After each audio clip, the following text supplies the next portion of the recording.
জানি দেখা হবে।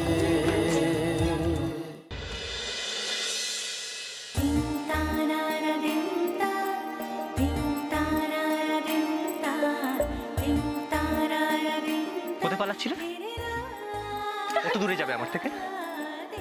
তুমি পালাতে চাইলেই আমি পালাতে দেবো?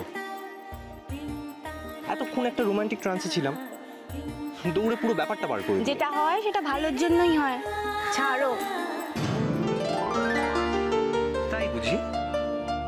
তাহলে এখন যেটা হবে সেটাও নিশ্চয়ই ভালোর জন্যই হবে। কোয়াজি ছাড়ো।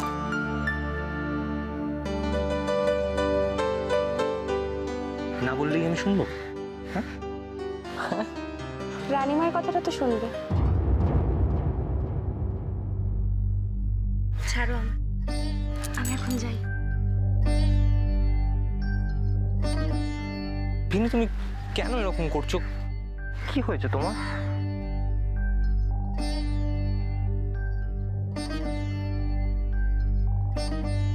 বুঝেছি, তুমি তৃতীয়ার ব্যাপারটা নিয়ে টেন্স, তাই না? কিন্তু দেখো, সকাল থেকে আমিও এটা নিয়ে কিছু বলিনি, আর মমও কোনো কথা তুলি। তা বলে কি তোমরা কেউ আমার ভুল বোঝোনি?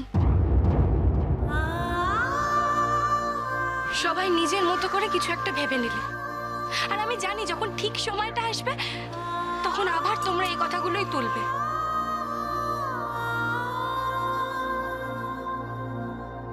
এত অভিমান, তুমি তুমি এত দুঃখ পেয়েছো যে এরকম একটা আনন্দের মুহূর্ত। এত দুঃখ এত অভিমান যদি আমি জমিয়ে রাখতাম তাহলে আমি ওই ঘরের মধ্যেই বসে থাকতাম।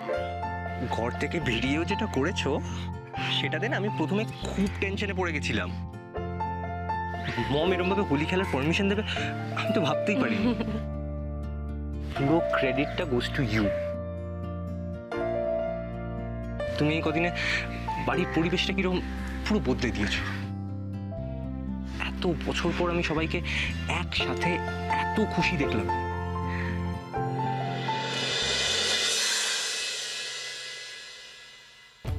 তুমি নিজেও জানো না যে তুমি আমাদের কি দিয়েছো। একটা রিটার্ন গিফট তো দিতেই হবে, তাই। কোয়াজি, আরে কি কি করছো? কোয়াজি, এখনো সেই সময়টা আসেনি। এর থেকে ভালো সময় আর আসবে না বিনি। না কোয়াজি, রানীমা যতদিন না আমাদের বিয়েটা মেনে নিচ্ছেন ততদিন আমি তোমায় ধরা দেব না। কুঁয়ারজি যেটা চায় সেটা যদি না পায় তাহলে কোয়াজি, সবুরা কিন্তু মেওয়া ফলে, এটা কিন্তু ভুলে যেও না। তাই বুঝি? তাই।